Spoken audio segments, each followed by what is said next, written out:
one of the most important questions you can ask yourself when trying to rediscover a proper human diet is, what food should I eat? But perhaps more importantly are, what things should I not eat? What things should I not drink? What should I avoid in order to reclaim the optimal health that is my birthright? The birthright of every human on the planet is optimal health. And I've got a great guest with me today, Dr. Chris Knobbe, physician and ophthalmologist, a researcher. He's published multiple papers. He's written a book. And we're going to dive into this, into what he thinks is the most dangerous substance in the modern diet that either you or one of your loved ones or many of your loved ones are eating every day, that is contributing to chronic disease. And they have no idea. They're actually under the delusion that it's a health food, that it's actually good for them. So I want you to pay careful attention as I introduce Dr. Chris Knobbe. Doctor, welcome. So glad to have you. Thank you, Ken. It's an honor and a pleasure to be here with you. Thank you. We've been trying to make this happen for a while, haven't we? Yeah, we have.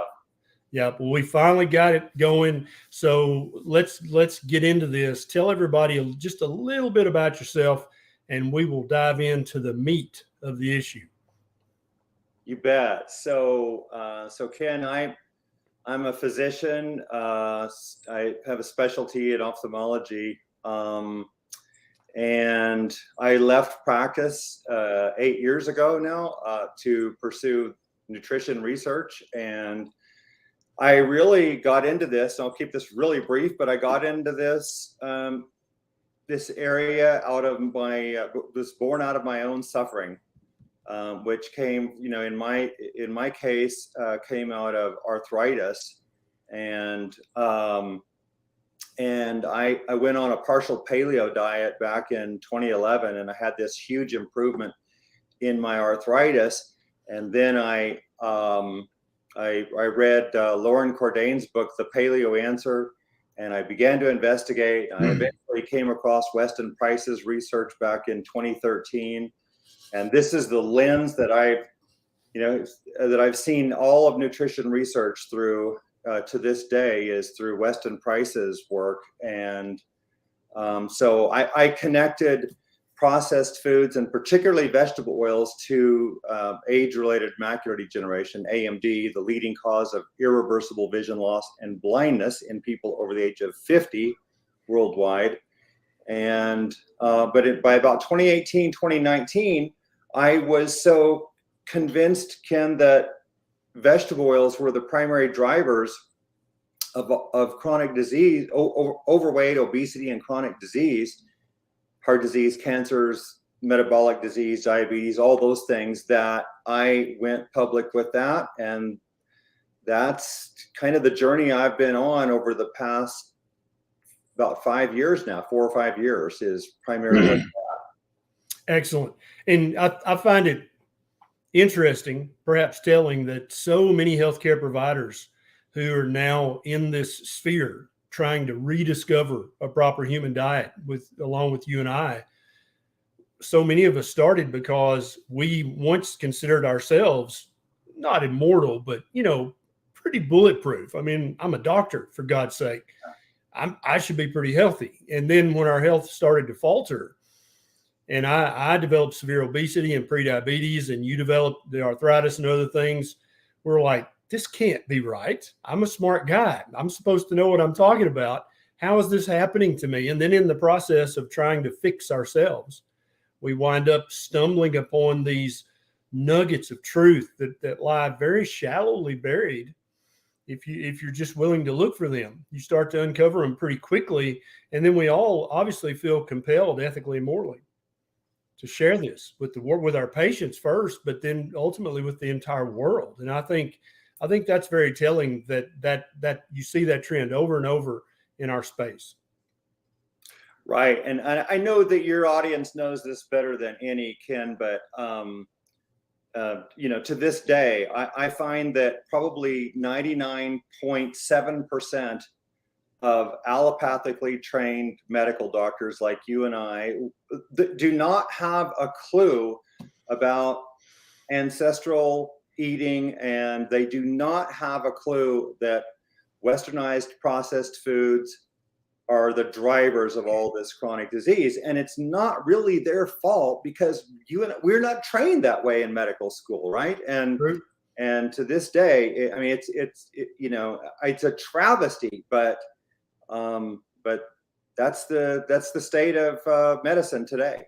No, I totally agree. And I firmly believe that with even some rudimentary training in anthropology, and most medical students don't get any training in nutrition, much less anthropology, but with just a smidge of anthropology training, the average doctor would quickly realize, oh, the diet that we've eaten for the last 3.5 million years, that's probably very important. I should probably know, at least as close as we can know, what that diet is, because I bet that's important. I bet that matters.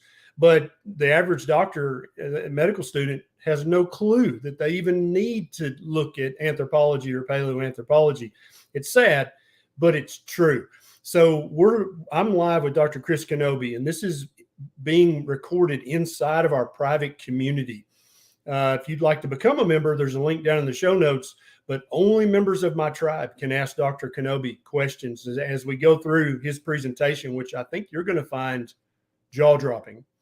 I will pause from time to time to take some questions from tribe members, if that's okay with you, Doc. Oh, absolutely, Ken. All right. Well, let's start with a question, and there's actually been several of these already. And both Tanya and several other people said they used to have a ton of trouble with dry eye before they went keto or carnivore. And even on regular keto, Tanya still had problems, but with 80-20 fat to protein carnivore, her dry eyes are gone. And Francisco says reverse dry eyes with keto. And I hear that over and over and over again. As an ophthalmologist, can you give us just a little bit of what's going on behind the curtain there? Why do so many people suffer from dry eyes? And how is this so easily remediated? By including a diet full of ancestrally appropriate, healthy animal fat. Right. I'm shocked this is our first question, about dry eyes. To me, there's so many, very, very big questions asked. But I suffered with dry eyes myself a lot of my life. And when I went on a paleo diet, and then eventually when the very first night back in about 2014, I think it was, that I ate liver for the first time, I woke up hours later in the night with my dry eyes greatly resolved. And this is and then with my investigations, I believe the answer is primarily that most people are vitamin A deficient, and vitamin A plays a huge role in dry eye syndrome and in our immune response and our autoimmune response, if that happens to be. But this is something, again, that allopathic medicine and ophthalmology completely overlooks. This is never the recommendation, but I think when you go to this, go to a keto diet, you're eating more meat and possibly organs and butter or animal fats, eggs, those kind of things, you're getting vitamin A. Even if you don't eat liver, you're getting vitamin A. And I think that's the answer. Yeah, I totally agree. I think it's vitamin A, perhaps a little bit vitamin E, and then also all of the essential animal-derived fatty acids that people can be quite deficient in if they're not eating enough animal meat, animal fat. So thank you for that. Now let's get into your presentation, Doc. And I'm gonna run these slides. You tell me what you need, and I'll put it up. And I'm going to give you the floor, and I want you to explain to people what's the most dangerous substance in the modern diet that's causing all this chronic medical disease and suffering. Okay, Ken, if you'll let's just go to slide 11 for a minute, if we could. Yeah, right there. And your slides are coming up a little different than mine. But anyway, if you look at this, ladies and gentlemen, you'll see that in 1865, plant and animal foods, these are whole foods, made up 96% of the diet. But by 2009, let me back up. And only 4% of the diet was refined sugar. So that's the only processed food there was. And then by 2009, you can see that ultra processed food made up 63% of the diet. And that's seed oils, sugars, refined grains, and trans fats. And so the rest of it was, plant and animal foods. But even those have problems, as you all know. So can we go to the next slide, Ken? Yeah. So here, Ken, take a look, and you've probably seen me present this before, but this is a graph of the vegetable oil consumption in the United States, and some of the pop-ups there at the top are not quite there. But if you go back, ladies and gentlemen, to 1865, you'll see that 100% of the fats, added fats to the diet, were from animal fat. We didn't have any vegetable oils. The only one we had was olive oil, and almost no one had that. And then we got cottonseed oil in 1866. By 1900, though, you can see 99% of added fats in the diet still came from animal fat. And this is, and I'll get into this in a moment if you want me to, Ken, but this is when we were very healthy. So if you just jump all the way to the far right, as the curve goes up, you'll see that by 2005, 86% of our added fats came from vegetable oils. 86%. Well, that was, by 2010, we're at 80 grams a day of vegetable oils. That's 720 calories worth. That's 32% of US caloric intake. This, I believe, and no one's questioned me on this, is the greatest change to the diet for mankind in all of history. And this brought with it an extreme increase in omega-6 fat. So can we go to the next slide, Ken? And so these fats from vegetable oils would be corn oil, soybean oil, canola oil, sunflower, safflower, all the different industrial seed oils. Right. Yes. And I also, let me just add this, and we'll go to the next slide, Doc, for perspective. And this is why I think medical students should get at least a little training in anthropology. So if you look at from 1910, that's when cottonseed oil started to really come into the modern diet. And you see that bump at about 1910. Before 1910, what percentage of human existence did humans eat no added fat whatsoever except the fat that came from animals? So beef tallow, lard, duck fat, chicken fat, goose fat, all the animal fats. That's 99.7 or 99.8% of our time on this planet.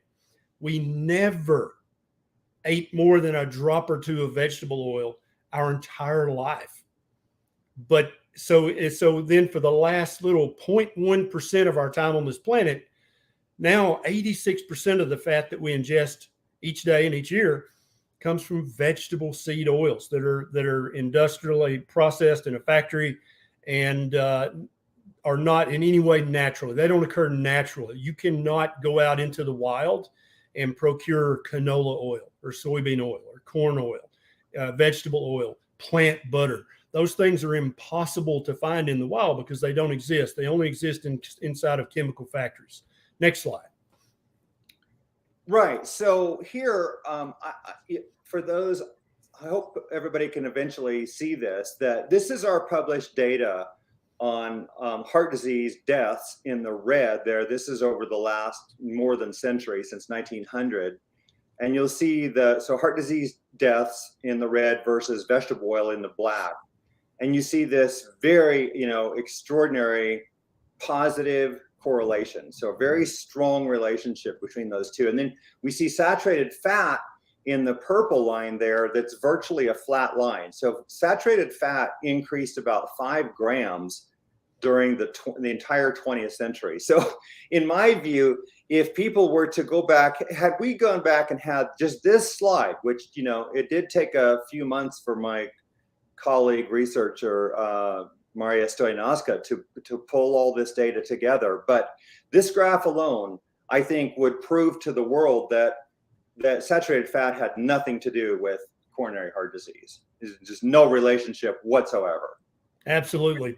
And all of my viewers, they absolutely know the difference between correlation and causation. And this graph does show a very strong correlation. Doesn't prove anything, but just the common sense view of looking at this and going, well, saturated fat really didn't go up at all, but vegetable oils skyrocketed and the curves kind of overlap. That's kind of weird. And I would hazard a guess that the hazard ratio of vegetable oil to heart disease deaths is a much higher hazard ratio than most of the association studies that are published by the Harvard School of Public Health when it comes to red meat and all that kind of stuff.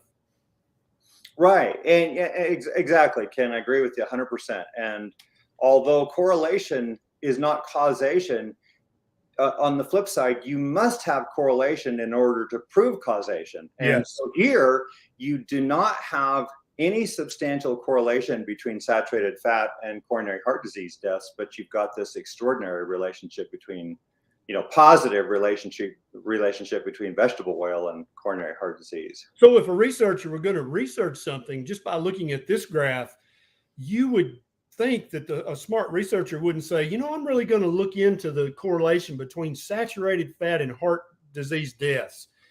That doesn't really make common sense there, does it? Sure doesn't. Right. Yeah. You wouldn't look at this and ever think, that you should be investigating saturated fat. It would be precisely the opposite, wouldn't it? Yes. Yeah. Okay. So, we could go down to the next slide if you want to, Ken. Okay. The 14. Yeah. Okay.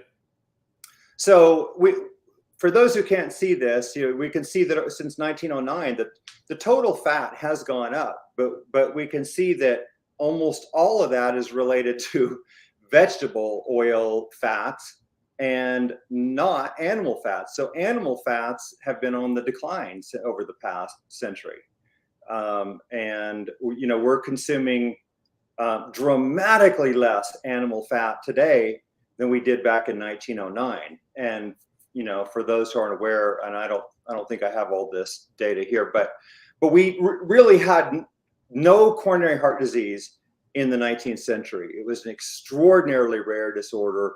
I think there is either 8 or 9 papers on coronary heart disease in the entire 19th century.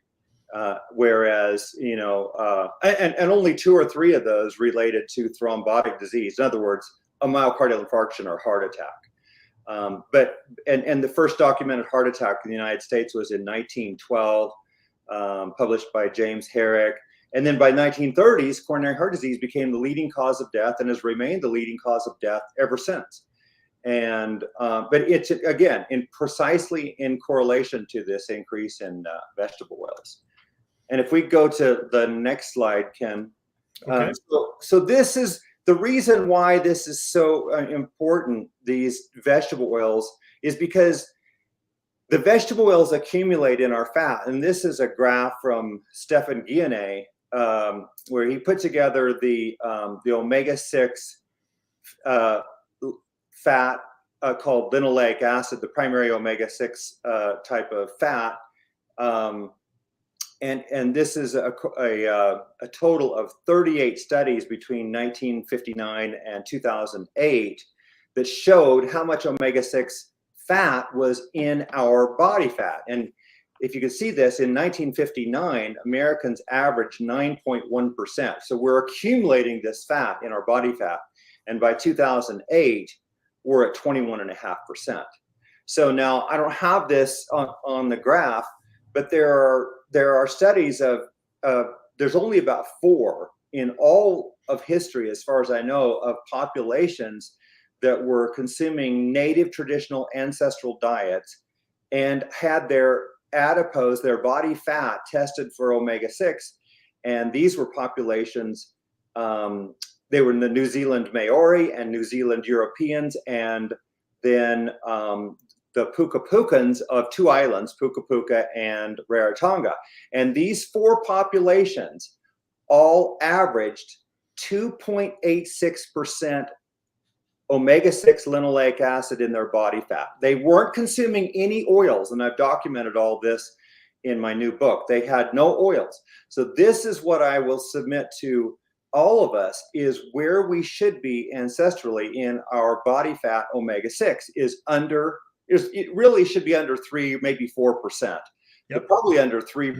And we can only get there by eliminating all of our vegetable oils. And absolutely. And so linoleic acid is an essential fatty acid, but right, only in tiny, tiny amounts. And so, like you see on the right-hand side of this graph, if your body fat contains 21.5% linoleic acid, that's a toxic amount, in my opinion. And I think Dr. Knobbe would agree. But you do have to have some linoleic acid, but it's just like water. If you're thirsty, you drink. But if you drink 45 gallons of water a day, you would soon be dead. The same goes for linoleic acid, and there is some that occurs naturally in meat, and that's perfectly fine. It's not that linoleic acid is poison, it's the dose. And the dose that we're currently eating in modern society is orders of magnitude higher than our ancestors would have ever eaten. That's exactly right, Ken. And this has been a challenging concept for some people, because they immediately think that omega-6 linoleic acid is bad. But absolutely every chemical, every element known has a dose that we should get. As Ken said, it's the dose that makes the poison. And we need all of these things, but every single nutrient you can think of, including water, oxygen, every element, every mineral, they all have a sweet spot, and we need to be in that sweet spot. And you will get linoleic acid in absolutely every natural food there is. You cannot name a food, I've investigated this, that does not have fat naturally. So even if your diet was made up entirely of something you think didn't have any fat, like oranges or apples or white rice, you will get all the linoleic acid you need, because all of these foods are made with tiny amounts of omega-6 linoleic acid and tiny amounts of omega-3 alpha linolenic acid. So you cannot get too little. I'm convinced it's impossible to get too little. The only way to do that is to go on a completely 100% fat removed diet. And that is incredibly hard to remove fat from a food. You can't even do it with like protein powder that you would think is entirely protein. Even that would have enough fat to supply your linoleic acid. So nobody can get too little unless you have a chemically made diet. You will only get generally too much. And that's the problem for 99.9% of our world, I'm convinced, or at least well over 99%, is they're getting way too much omega-6 linoleic acid, and it's because it's in our it's just ubiquitous in our food supply, these oils. So you want me to keep going here, Ken? Yeah, let's go. So can we go down to slide 17, because this will illustrate this point that I want to make. Yeah, this one. So now this is one that's not in my upcoming book, but this is that omega-6 linoleic acid this is for Americans, this is for the US. And what we did is we modeled the American diet in 1865. And this is when people were, they were consuming pretty significant amounts of meat. I mean, we were probably the second most carnivorous population on the planet, second only to the Inuit, as far as I know, the Eskimos. Or what people would have been, would have called Eskimos at one point. But anyway, so we consumed lots of meat. We consumed lots of potatoes, lots of grains, wheat primarily, lots of pork, eggs. Basically that was our ancestral diet. But anyway, we modeled this diet, and this is with ancestrally raised foods. And you can see right there in 1865. The approximate consumption of omega-6 linoleic acid was 2.4 grams. That's 1.1% of total calories. Now you can see that increased by 1909 to 2.23%, or 2.4 grams. That's published.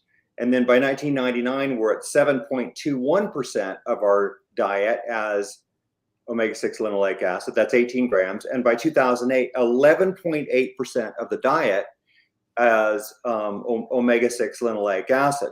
And with this, as I've shown in other presentations, and we could talk about here, we've had an explosion of obesity. So obesity went from 1.2% in men in the 19th century to 42.5% by 2016 or 2018, 42.5%, right? So it went up 35-fold.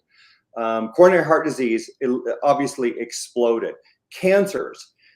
Cancer was, affected 1 in 188 people. I'm sorry, cancer deaths were responsible for 1 in 188 deaths in Boston in 1811.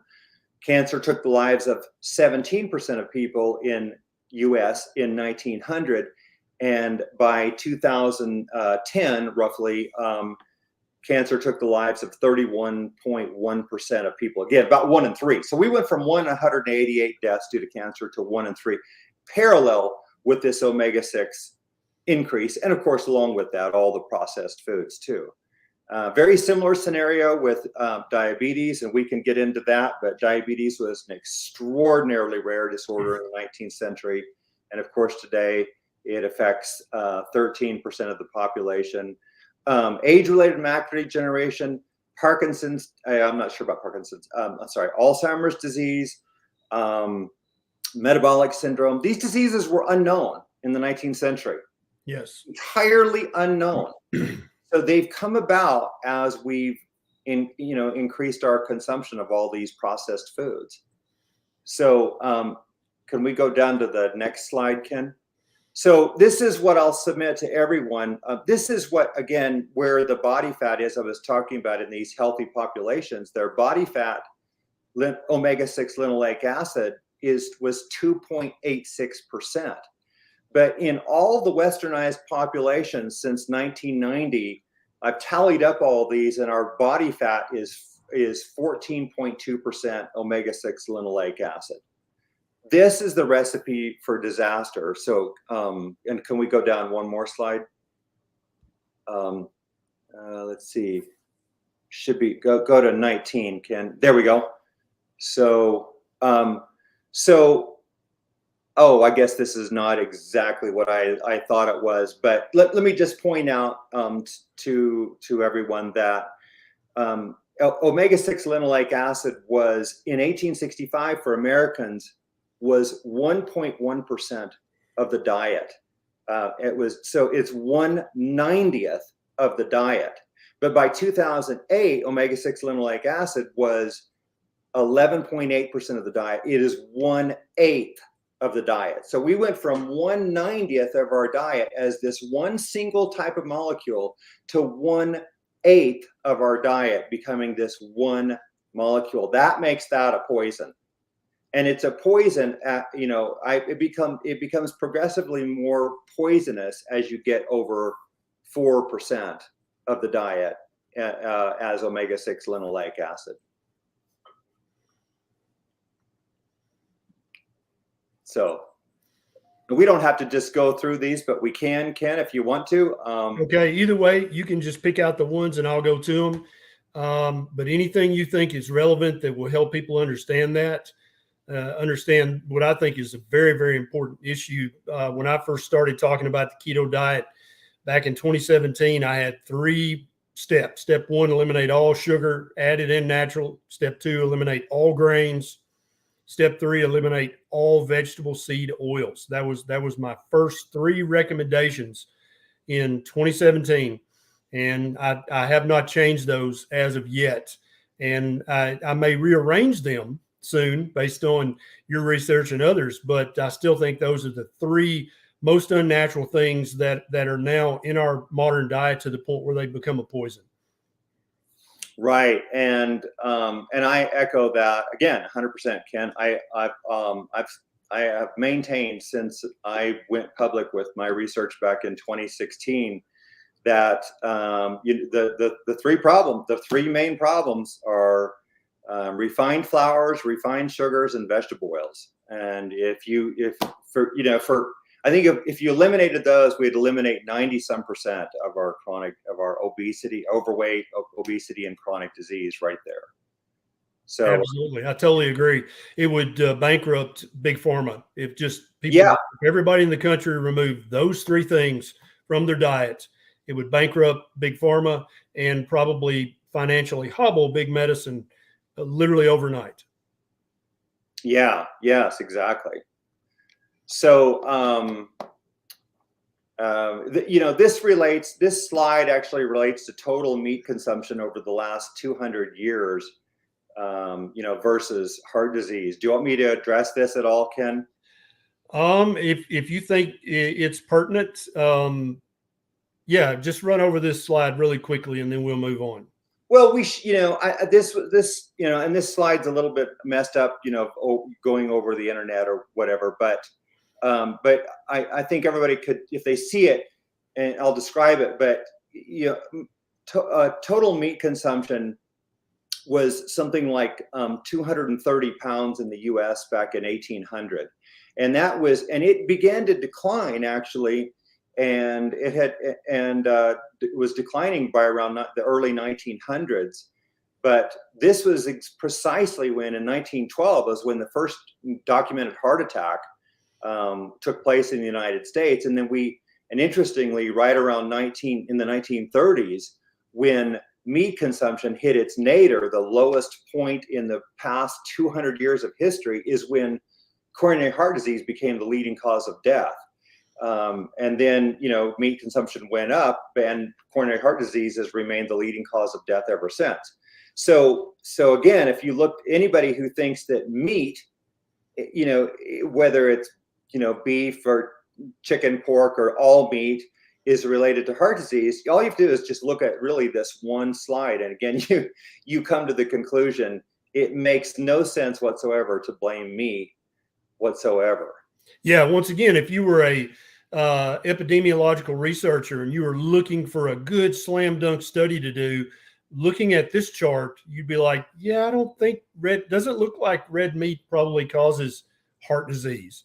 Right. I'm probably going to waste my time if I look into that. Yet that's what we hear announced on mainstream media almost every day. Let's take a tribe member question real quick, Doc.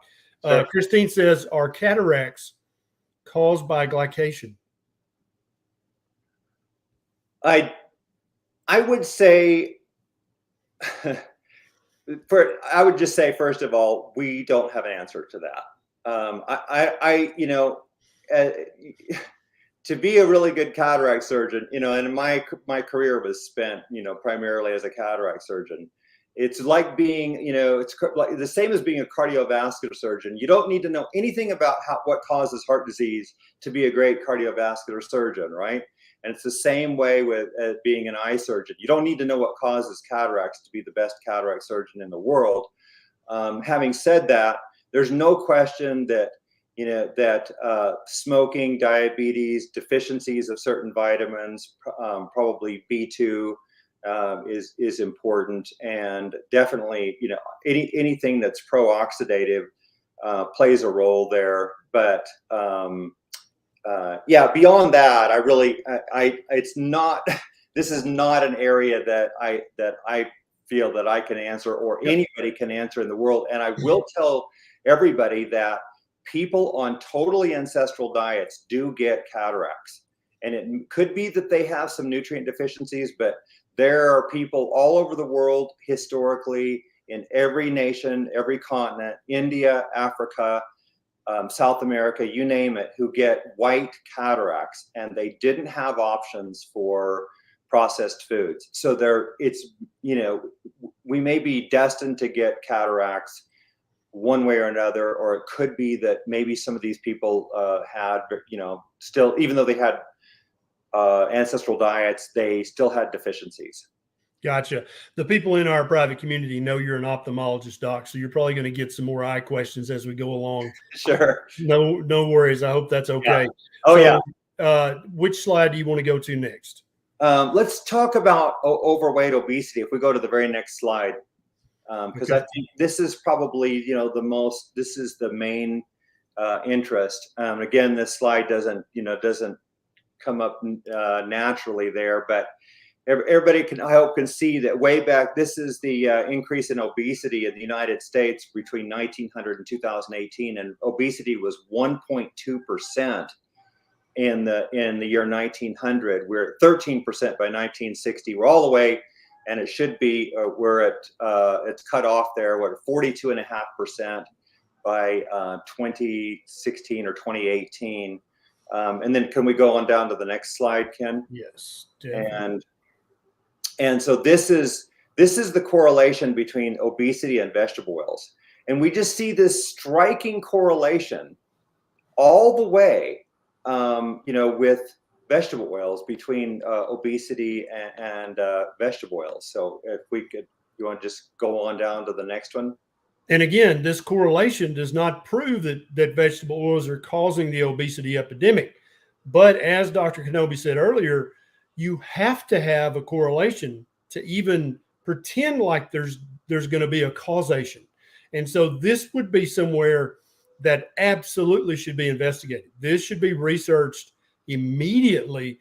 But to my knowledge, there's never been any long-term studies in human beings about the long-term health and safety of ingesting this much vegetable oil in our daily diet. I don't think any long-term research has been done to date, to my knowledge. No, and I have been criticized for using population studies, and the more I've thought about this, and I've been working in this area now, not publicly but personally, for 12 years, and the reason I believe that these population studies are so profoundly beneficial and eye-opening is because this represents the real world. As we all know, Ken, you can't change diets in people for very long. The longest studies that have completely controlled diets, I mean, everything people eat on a diet are done in metabolic wards. They're extraordinarily expensive and are usually done for days or weeks. The longest I know of is about 6 months, where the diet was completely controlled. And this is what I've maintained to people, over the years, is that all of these diseases that we're so fantastically interested in, heart disease, cancers, Alzheimer's, macular degeneration, most all of these disorders, they take decades to develop. Decades of exposure to these elements in our diet to develop. In other words, how often do we see somebody that has a heart attack who's under 40, or who develops Alzheimer's disease under age 50? Or develops macular degeneration under age 40, or the list goes on. And the reason for that is because that's how long the exposure is. The point is that these vegetable oils are what I call chronic metabolic biological poisons. These are not acute poisons. These don't kill us overnight. I don't care what the dose is. If you drink a gallon of vegetable oil tonight, you won't die tomorrow. I'm pretty sure. Don't try it. but it's a cumulative toxic load is what happens to us with these. And this is why you have to, in my view, you have to look at the population studies where what people are consuming, and they consume them for many years, or even decades, or in this case, more than a century of data. And we know this broadly represents what people are consuming. So in this slide, we see that this is vegetable oils and sugar versus obesity. And it's really interesting here that there's a strong disconnect between the correlation between sugars and obesity. Again, like for example, if you look at like 1935, we were already at 440 calories worth of sugar, when the vegetable oils were roughly around 120 calories or so. But again, we all know, obesity was only around probably around 3 or 4% in the 1930s, and it's an extrapolation, so you have to guess, but you can see here that there's a much stronger correlation between vegetable oils. And even to get the end of this graph, you can see sugar is going down while obesity continues to go up. And it goes up right in line with the vegetable oils once again. And to be clear with this graph, if this is coming from the data that I think, this is GNA's data, right? So is that right? Yeah, well, so Stefan DNA and we have it both, and they're both virtually identical. Okay, so the sugar shown in this graph in green, that's just the discrete commodity sugar. No, it's all of them, Ken. So, but it's not counting the sugars coming from fruit juices and fruit juice smoothies, that sort of thing. It's just sugar as a commodity. Yeah, so it would be so this comes from, all this data comes from either the Department of Commerce before 1960 primarily, and or after 1961 it comes from the Food and Agriculture Organization of the United Nations, the FAO. FAO, yes. And we use the same definition for all of this, but the sugars here, they're defined as, this is all table sugar. So that's cane sugar and beet sugar. Right. It is corn syrup, high fructose corn syrup, maple syrups, any other syrups, honey, all added sugars. Anything that is an added sugar to the diet is counted in these numbers as sugar. So yes. the sugars that come, you can't track the sugars that are in fruit or in milk, like, lactose, milk sugar. Those would not be counted in this as sugar. So again, just if it's added sugar, it's in this green, this graph right here, this data. Yes. Perfect. Yeah. So, and again, I'm not here when I present this data, this makes some of this data, I'll just be honest, this makes people angry, because, we have vilified sugar. And I think we've, pointed the finger at sugar, for a lot of things. And I don't care what the answers are, Ken. It makes no difference to me at all. I don't have any vested interest in any of this. My goal is to try to figure out what it is. Yep. And I'm not a fan of sugar. I don't eat sugar. And I don't advise people do. Just Ken and I are on the exact same wavelength here. I'm just showing that it is the vegetable oils that appear to be the big driver here.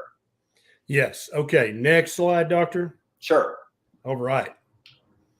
So this kind of, this one zeroes in on between 1961 and 2018.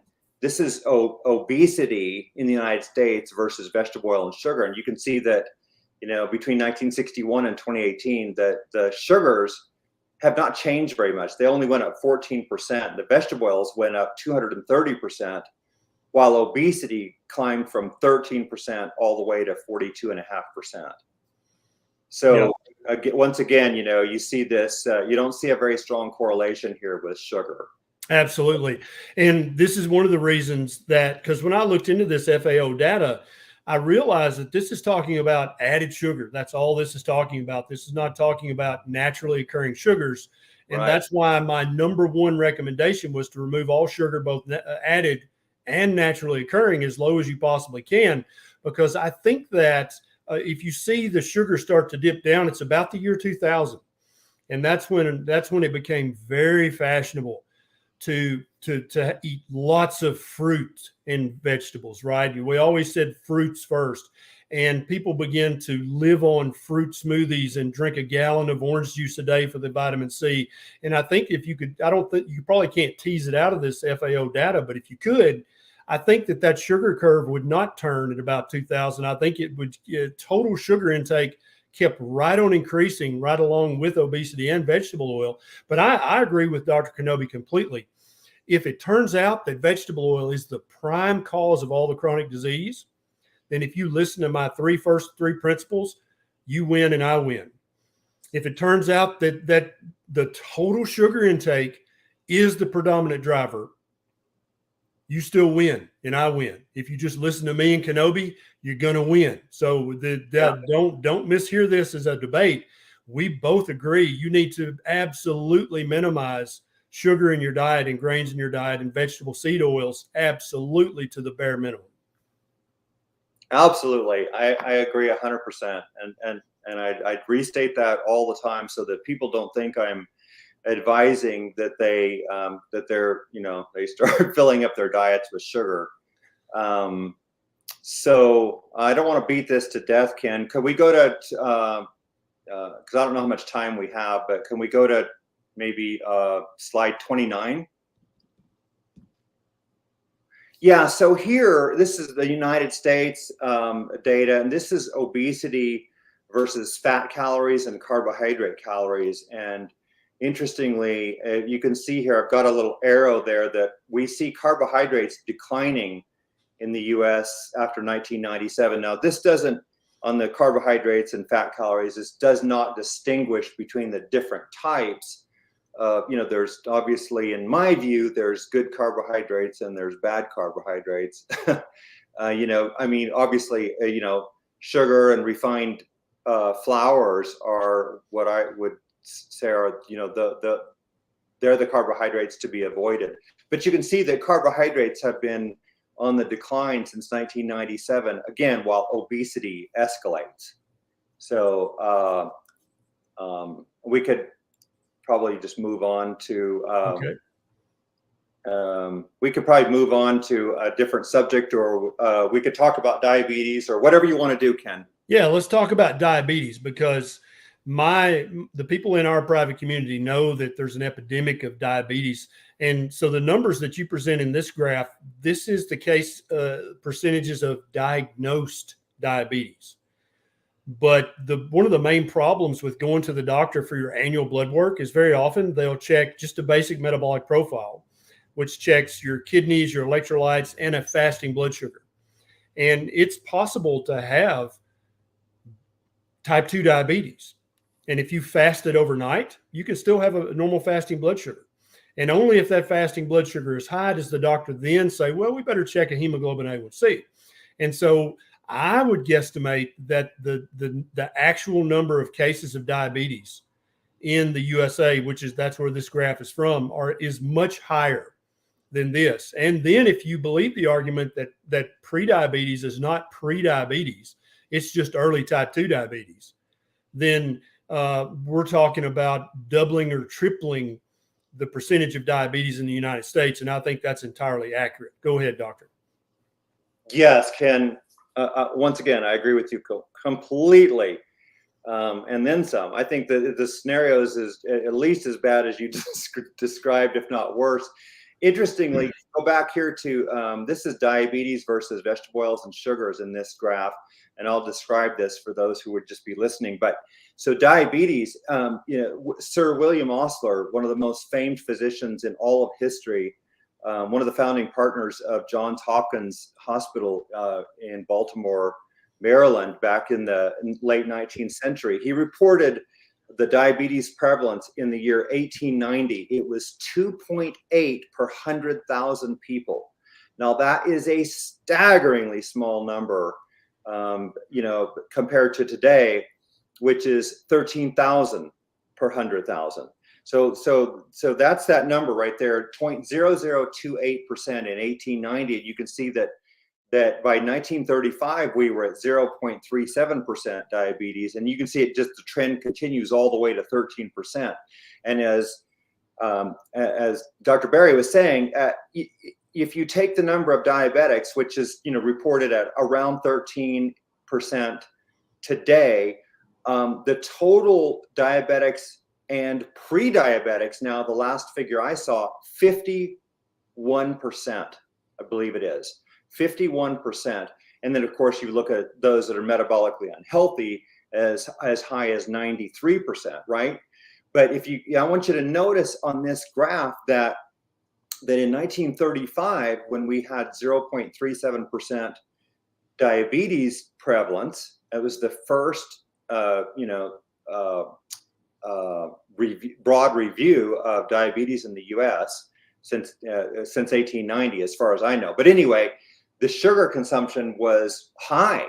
It was very high. It was 440 calories a day.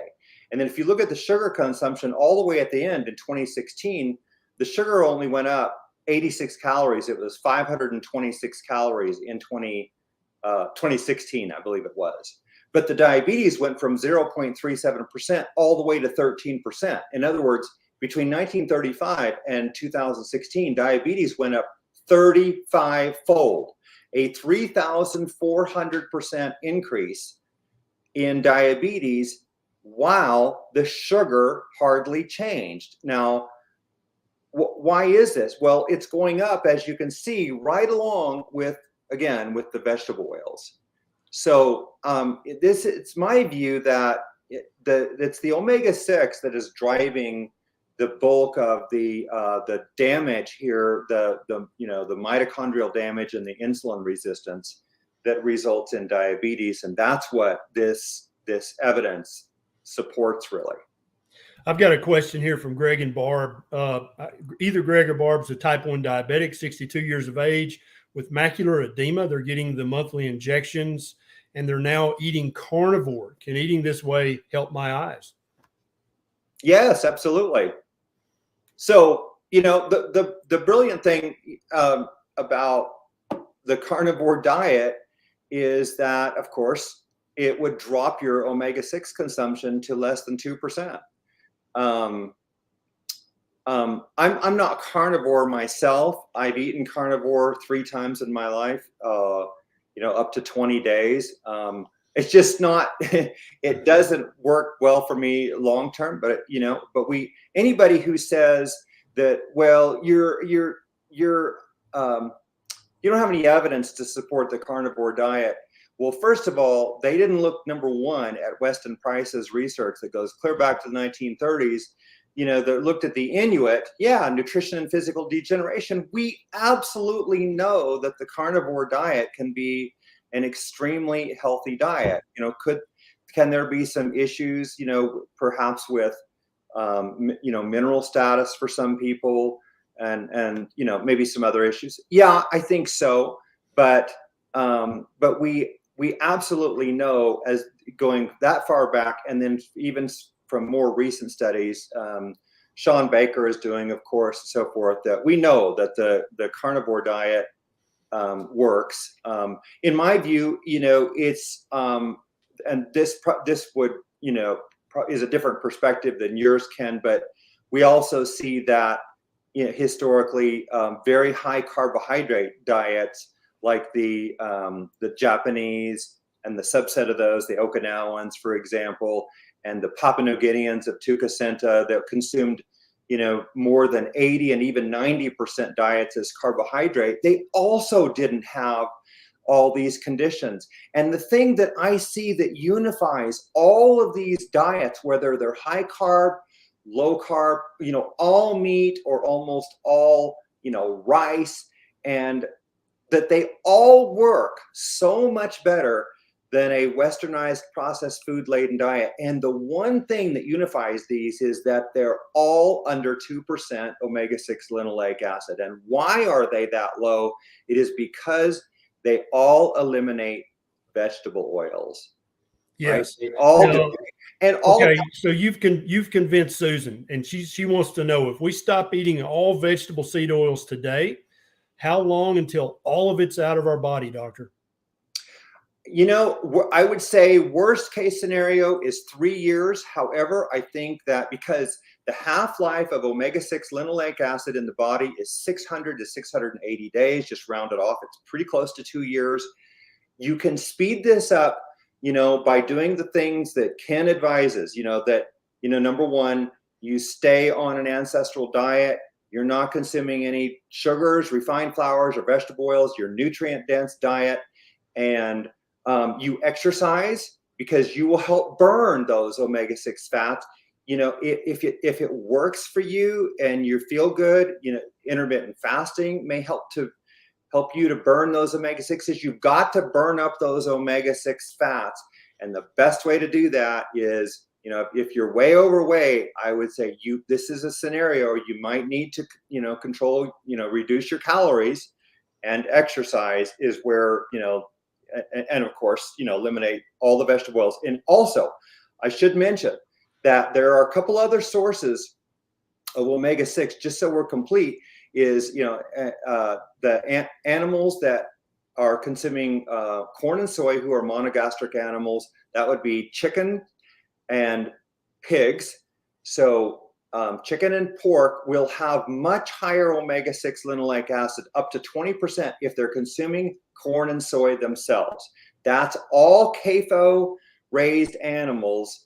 I think Ken's covered this many times, but that's all CAFO raised animals. So you have to get away from those. Now, beef or the ungulates, the cattle that are herbivores, they have a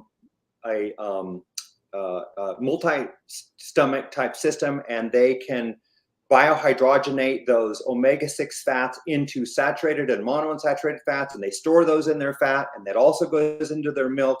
And so beef has very low omega-6, even if they're fed, corn and soy.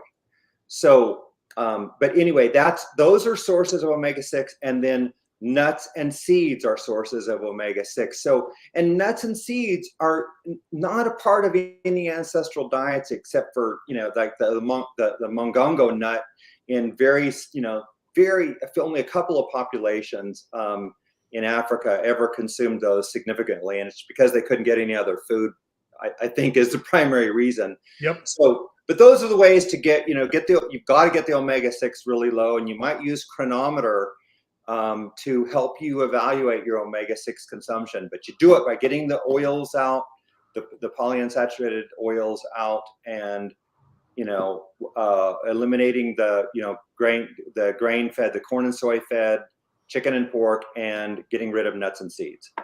Love it. Thank you for that answer. Where do you want to go to next, Doctor?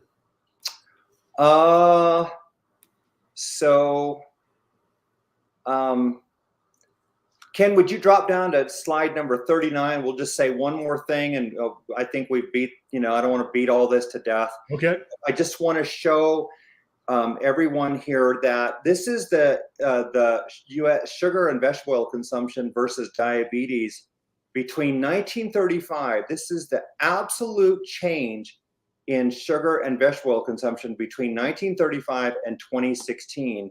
And you can see that sugar went up 1.5% as a percentage of the entire diet. All right.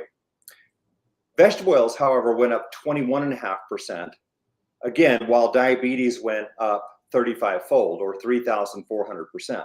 So while sugar, took up a little bit more of our typical plate, vegetable oils took up an additional 1/5, more than 1/5 of everyone's diet between 1935 and 2016. In other words, like a fifth of everybody's plate became vegetable oils during this period of time, where it wasn't before. And everybody knows you can look back at all the pictures and all the history, and you'll see that we were fantastically more healthy in the 1930s, right? So Definitely. So this is why. I don't know. Where do you want me to go with this, Ken, or what do you want to? Wherever your heart leads you, Doctor. What do you want to talk about next? I don't know how much time we have. We've got another 30 minutes if you want to go. So we could talk about, just go to the very next slide, then number 40. I think it is. Oh no, I take it back. Number 42. So this is the New Zealand Maori. And this is data between 1961 and 2018 or 19.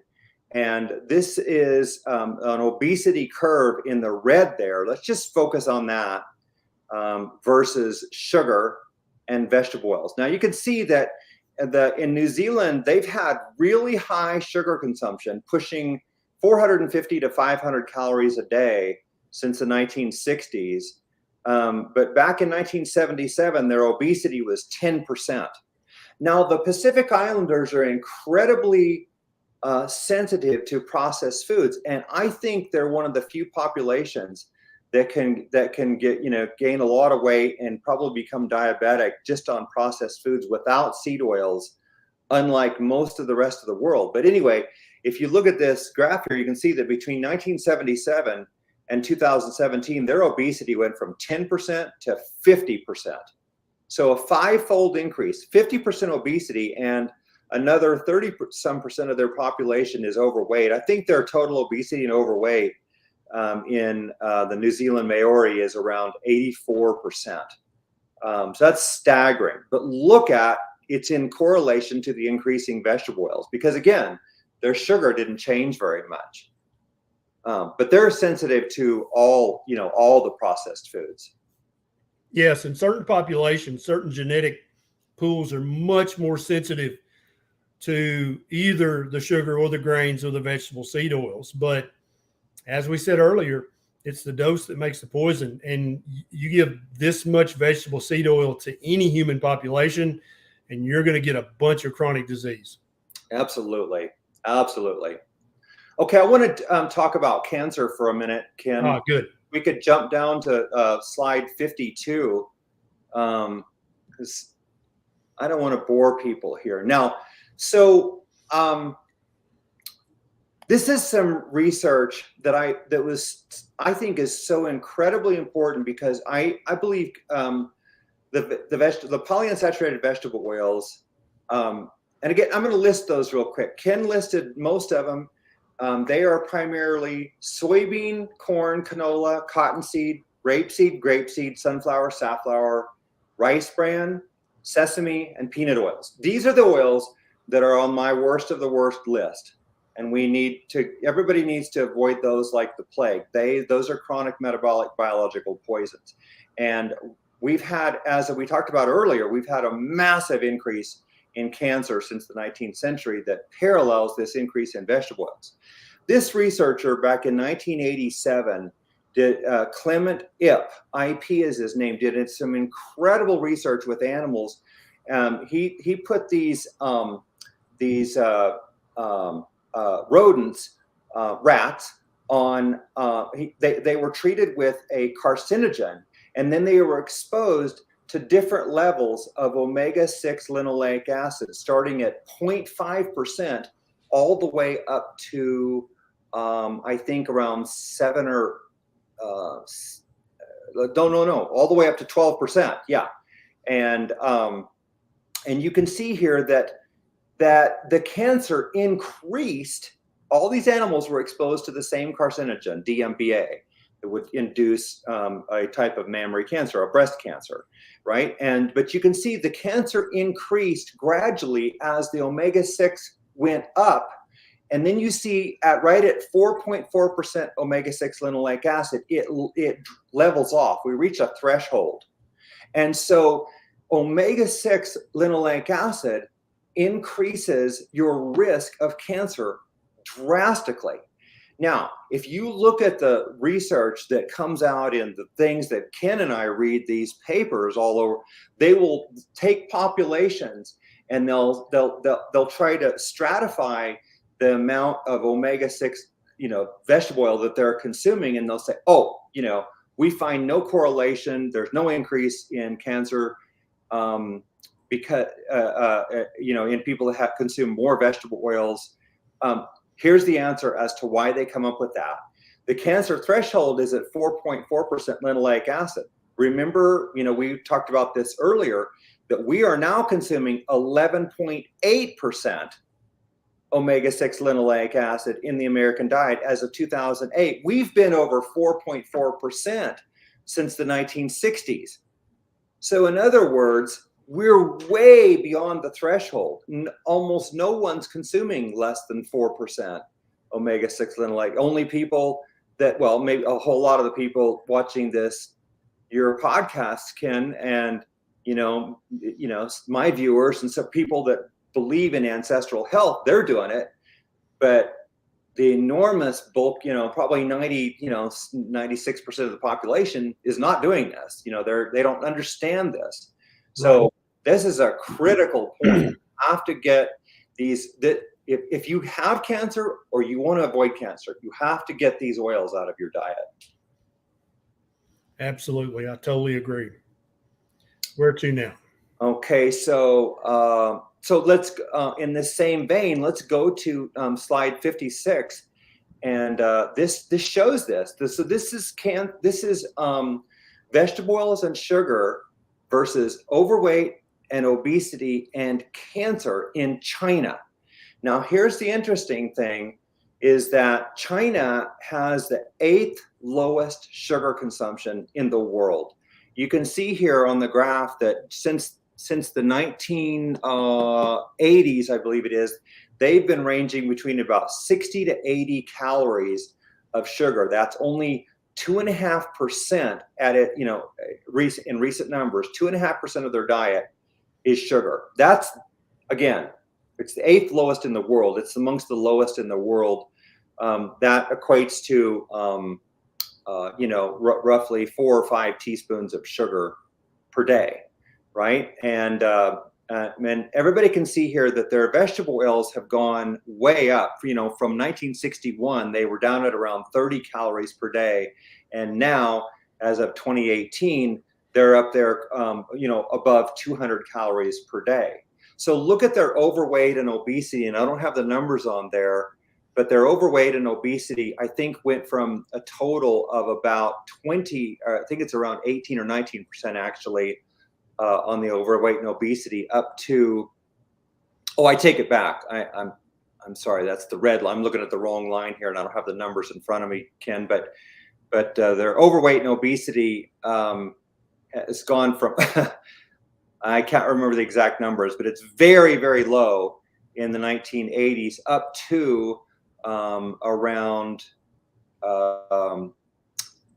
45%. Oh, there it is. I'm looking at the wrong axis, Ken. So it was around 15% up to about 42.5% on the overweight and obesity, right in line with the vegetable oils. Now look at, if you see this, you can look at the orange curve, and that's the cancer. And the cancer incidence, this is all cancers, was around 500 in again around 1980, and much more recently around 2016, I believe it is, the cancer incidence is around 1,500. In other words, cancers went up about 3-fold during this period. Why? Once again, right in line with the vegetable oils. The sugar has not changed during this time, as anyone who's looking at this can see, but their overweight and obesity and cancer absolutely through the roof. Fascinating. I've never seen that data out of China before. Yeah, that is really interesting, isn't it? Yeah. So we could look at just maybe one, I don't know, should we take time to look at Japan? Yeah, let's look at Japan. Okay, so go to, Ken, maybe if you go to slide 68. Okay, so here what we'll notice is this is the mostly the macronutrients on here, but we've also got the vegetable oils, the total fat, the saturated fat. So this is sort of a complete, evaluation of what's happened with the food in Japan since 1950. And but we're going to concentrate on what happened between 1960, which is where we see this first inflection point. So we see that in Japan, since 1960, total calories have been going down. They went down by practically a third. And then right below that, their carbohydrates since 1960 have been going down. And I might mention here that their carbohydrates were at 84% of the diet in 1961. All right. And by I'm going to look at the numbers so I don't give the numbers wrong here. I'm looking at them myself. And so the carbohydrates went down to 56% by 2004 to 2010. Now the fat went up. The fat was at 5% in 1960 and went to 27% by between 2004 and 2010. Now their saturated fat is recently 7%. It's the lowest in the world in all developed nations. But now look at the vegetable oils. They were in 1961, they were at 9 grams a day. And by 2010, 4, they're at 39 grams a day. Okay, so we have, let me just summarize this. We have in Japan, since 1960, calories going down, carbohydrates going down, and then, I need to point out sugar, which I passed up. It increased from 1960 up to 1989, and then we see this huge, drop in sugar after 1989, right through 2010. All right, so we've got, so recently we have calories going down, carbohydrates going down, sugar going down, total fat going up, and the vegetable oils going up. Okay, now if we could drop down to the next slide, Ken. So now in relation to all that, notice that this is obesity in men. The obesity in men went from 16% in the late 1970s to 31.2% in 2009. It doubled. So obesity doubled in men. Didn't do this in women, but in men, while the calories, carbohydrates, and sugar went down. But again, right in line with the vegetable oils, right? And then we can go down to the next slide, Ken. And this is diabetes. And diabetes way back in Japan in 1954 was 0.02%. That's 2 per 10,000. And by the end of this graph, that's in 2006 or 7, I believe it was, their diabetes was 6.9%. That is a 345-fold increase in diabetes. Curiously, while the calories went down, carbohydrates went down, and sugar went down. But look at it. It's the vegetable oils going up. Very interesting. It's always, this is what I keep seeing everywhere. So can we go to the next slide? Yes. Okay. So in this slide, now this is breast cancer. And this is the, again, all the other data is the same. Again, right? We've got calories going down, sugar and vegetable oil. I'm sorry, calories, carbohydrates, and sugar going down recently. Vegetable oils going up. Look at the breast cancer between 1976, I believe it was, it's at 21.7 per 100,000. It climbs all the way up to, by 1999, I think it is, to 101.4. So breast cancer goes up right at about 5-fold, right in line with the vegetable oils, right? That's a scary, scary slope. Isn't it though? And the other major cancers went up too, but this one, I presented this one because it's actually the probably the worst. Okay, and if we go to the next slide. Okay, all the same data, ladies and gentlemen, in Japan, but macular degeneration, age-related macular degeneration was 0.2% in the late 1970s, and by 2013 it was 16.37%. Again, right in line with the vegetable oils, while the calories, carbohydrates, and sugar are on the decline. Macular degeneration has increased since the 1970s 82-fold. 82-fold, right? Because this is what they didn't have. This is why the Japanese and the Okinawans were once so fantastically healthy, and now they're not. In Okinawa, I think it's more than 50% of the men over age 40 are obese in Okinawa. Wow. Yeah. So much for that blue zone. Exactly. Yeah, they lost their longevity in the last couple of decades. And if we can just, so that really kind of destroys the genetic argument for their longevity. It was obviously something in their environment, most likely something in their diet that they weren't doing that contributed to their long lifespan. And now they're not doing that anymore. And their lifespan now approaches the global average, I would imagine, if not maybe a little bit higher than the global average, but nowhere near the heights it used to attain. That's exactly right. That's exactly what's happening. Wow. So, yeah, I think so many of our people in our private community are convinced. Greg and Barb asked, do you know, okay, so they want to go out and eat 2 or 3 times a week, or they do at a restaurant. If they're just eating carnivore at the restaurant, are they going to be getting too much vegetable seed oil in that scenario on average, or If you know, I tell people, if you're going to eat in a restaurant, just eat some steak off the grill, because they really can't adulterate that much. But what say you about this question? Exactly the same as you, Ken. Yeah. I So agree with eat the you. meat. I think we can. I think, we're all, if we travel, we're forced to eat in restaurants almost. It's pretty hard to avoid it. I think the safest thing is for all of us to prepare our own food as much as possible. But but there are some restaurants that really care and will, and if you tell them you're, just be honest, I just say, I'm allergic to vegetable oils. Same. That's exactly what I do too. Yeah. Yeah, that's what I thought, Ken. And so that's what I say. And I have friends who use that line, and we're fibbing a little bit, but it's our I don't health. think so. Our health I don't is think safe. we're fibbing. I think we're being perfectly honest. I think that's an absolute truth and fact. We're not going to have an anaphylactic reaction if they cook our food in vegetable seed oils, but we are going to suffer some degree of harm. Yeah. Yeah. Absolutely. Doc, this has been fascinating. Do you have one or two slides you want to finish up with, or is this a good place for you?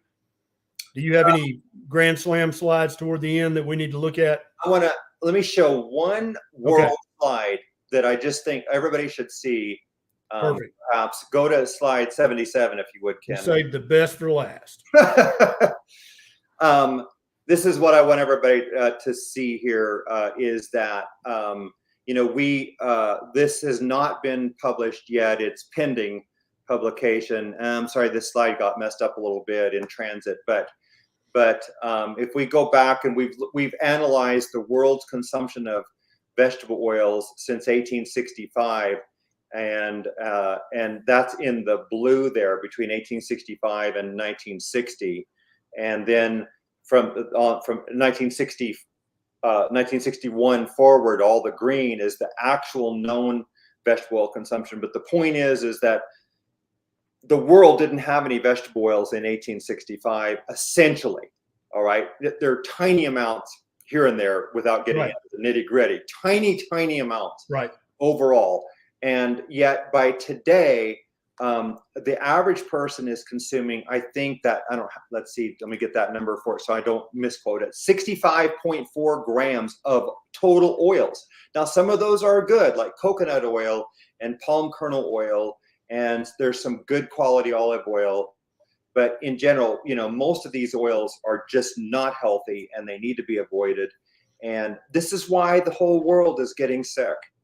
Is the main, is what I believe is the main reason. This has been eye-opening. Thank you so much for doing this, Doc. Now, I hear rumors that you've got a book coming out soon. Yes, I do. And there's a picture of it on your very last or second to last slide there, Ken. 106. If you want to show it. Yep, I'll show it. 106. Yeah. There we go. All right, the Ancestral Diet Revolution. That's it, and that covers what we've talked about and a whole lot more. But anyway, when will this book be available, and will there be an Audible?